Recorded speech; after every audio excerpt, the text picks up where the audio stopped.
In early June 2021, Nigeria came to international attention when it banned Twitter. The move came after the platform deleted a tweet from the country's president that referred to the Biafran War in the 1960s and suggested the government would again resort to force to crack down on resurgent separatist sentiment. So, what exactly is the Biafran independence movement, and why is Nigeria increasingly nervous about it?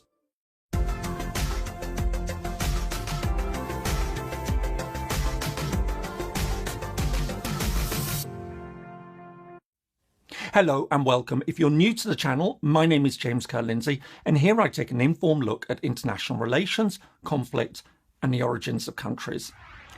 What happens when an attempted secession is defeated? In some cases, the territory is reincorporated and the country forges a new path with little or no further talk of separatism. However, in some instances, while the effort to break away is quashed, resentment may linger and the campaign eventually resurfaces, perhaps even several decades later.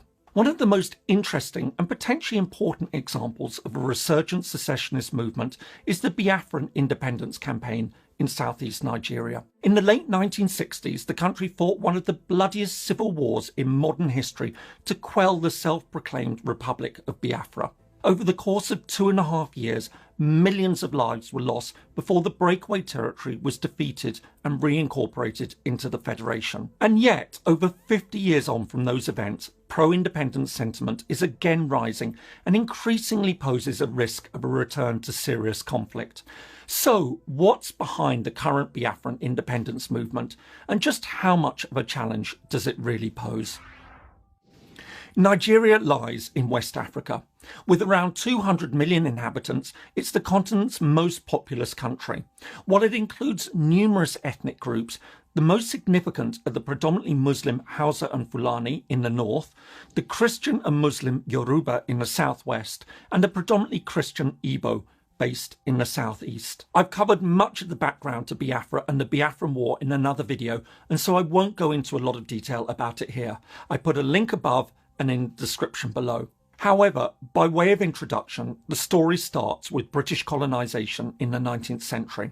Initially divided into two distinct colonies, the Muslim-dominated Northern Nigerian Protectorate and the predominantly Christian Southern Nigerian Protectorate, the two were merged in 1914. In 1954, the country was formally constituted as a federation made up of 3 regions roughly aligned with the main ethnic groups.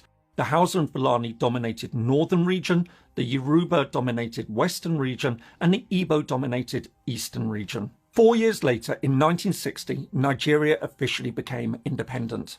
However, tensions soon emerged. Following disputed elections, a military coup was launched by Southern officers in January 1966 that resulted in the assassination of many of the country's leading political figures, including the popular premier of the northern region. As thousands of ethnic Igbo living in the north were murdered in reprisal attacks, over 1 million others fled south to the safety of the eastern region, in turn prompting calls for the territory to break away. Although a deal on a looser federal arrangement was supposedly reached between the eastern leadership and the federal government in early 1967, the federal government soon appeared to renege on the deal by announcing a plan to divide the country's 3 regions into 12 new parts. Seen as an obvious attempt to undermine the East power, the region's leader, Colonel Odumegwu Ojukwu, declared independence on the 30th of May 1967. Just under 6 weeks later, the government launched a full-scale invasion to put down the secession. The ensuing war, known as the Biafran War or the Nigerian Civil War,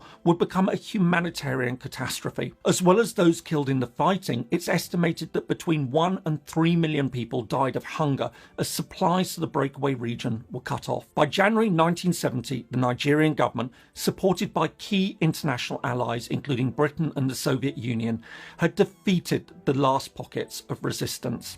On the 15th of January 1970, the Republic of Biafra ceased to exist. In the immediate aftermath of the conflict, the federal government called for national unity. In a famous speech, the country's leader, General Yakubu Gowon, insisted that there were no victors and no vanquished. This led to a policy centred on the so-called 3 Rs: reintegration, reconciliation, and reconstruction. Meanwhile, the scale of the defeat and the traumatic memories of war seemed to ensure that Igbo independence sentiment was kept in check. However, by the late 1990s, this was all starting to change. In part, it was down to the passage of time. As memories faded, new generations had emerged with no direct experience of the conflict. But it also had deeper roots. Many felt that despite the government's official 3R policy, the Igbo continued to face hostility and discrimination. Despite being one of the three main groups in the country, they were systematically shut out of key jobs, including the highest political offices. Moreover, many argued that the government had deliberately neglected economic development in the region, with lower levels of federal funding than other regions and few infrastructure projects. Another issue was the emergence of conflict in the Niger Delta in the 1990s. Although the Delta, most of which fell within the territory claimed by Biafra, had become the largest oil-producing region in sub-Saharan Africa, little of the resulting revenue fed through to local communities. At the same time, they experienced huge environmental damage.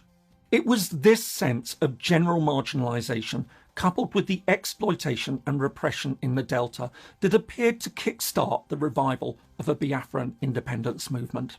In 1999, the movement for the actualisation of the sovereign state of Biafra, MASOB, was established to lead efforts to break away. In the years that followed, a number of other groups would also emerge, some of them offshoots of MASOB. The most significant of these was the indigenous people of Biafra, IPOB. Founded in 2012 by Nnamdi Kanu, a charismatic figure based in Britain, his media outlet, Radio Biafra, has now become a leading voice for the Biafran independence movement. From the start, the Nigerian government cracked down on neo-Biafran sentiment. As well as frequent clashes with pro-independence supporters, in 2005 MASOB membership was outlawed, and in 2007 its leader, Ralph Uwazuruke, was arrested. However, the start of the current tensions can be traced back to a couple of key developments that occurred in 2015. The first of these was the election of a new Nigerian president, Muhammadu Buhari. A former general and military ruler hailing from the Muslim north, he barely hid his intention to focus on the areas that had supported him. And he also made it clear that he would come down hard on the country's growing number of insurgencies and separatist movements, including pro-Biafran organisations. The second key factor was the arrest of the IPOB leader Nnamdi Kanu during a trip to Nigeria in October 2015. Facing charges of sedition and treason, which carries the death penalty in Nigeria, his supporters took to the streets in a series of protests. These eventually erupted into violence and harsh repression by government forces, including what Amnesty International termed the deliberate use of deadly force. Although Kanu was eventually released on bail in April 2017 and has left Nigeria, this all strengthened IPOB's standing. Later that year, it was officially designated a terrorist organisation by the Nigerian government, although Kanu insisted that it was dedicated to using peaceful means to secure its primary goal of a referendum on Biafran independence. Since then, tensions in the southeast have been driven by yet another crisis, the so-called herder-farmer conflict or herder war. As climate change has led to greater desertification in the north, so Muslim Fulani cattle herders have increasingly pressed south into lands held by settled farmers. This has led to the deaths of over 10,000 people and has seen many tens of thousands more displaced.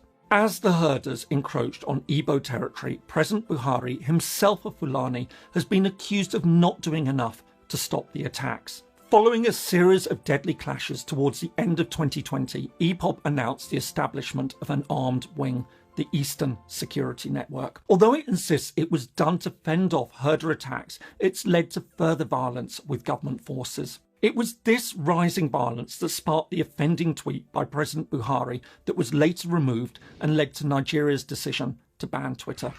So where does the independence movement now stand?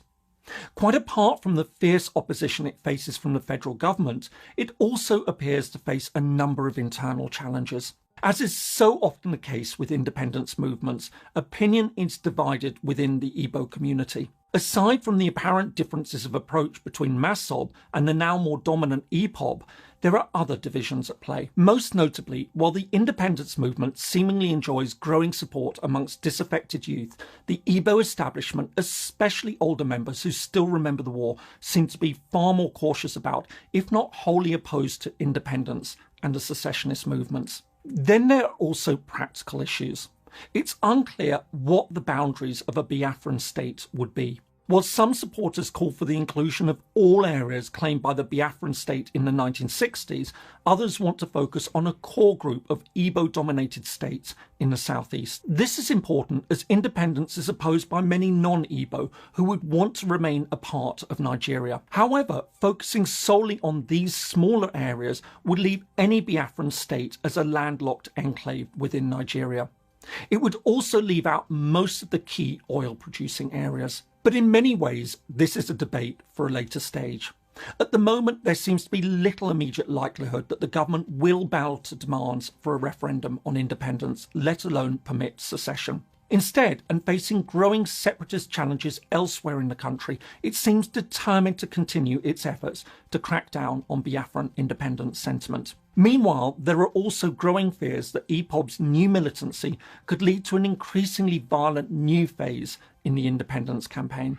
The end of a secessionist conflict does not always mean the end of a secessionist movement. The case of Biafra is an important example. 50 years after one of the most brutal separatist conflicts of modern times, the movement for an independent Biafra is once again gaining ground. Stoked by a deep sense of Igbo marginalisation and government neglect, and feeding off internal tensions between the Muslim North and Christian South that's now been exacerbated by a conflict seemingly fed by climate change, there's a real sense that the tensions in Biafra will continue to rise. The key question is how the Nigerian government will now respond. Well, one gets the sense that there are many concrete steps that could still be taken to address the situation. The recent threats made by the president, threats that were deemed sufficiently serious by Twitter to be removed, certainly raise the prospect that the government is not planning to back down and that we could well be on the verge of seeing a return to serious violence in southeast Nigeria. While a new Biafran war seems unlikely, a major new Biafran conflict is certainly possible. I hope you found that useful. If so, here are some more videos that you might find interesting. Thanks so much for watching, and see you in the next video.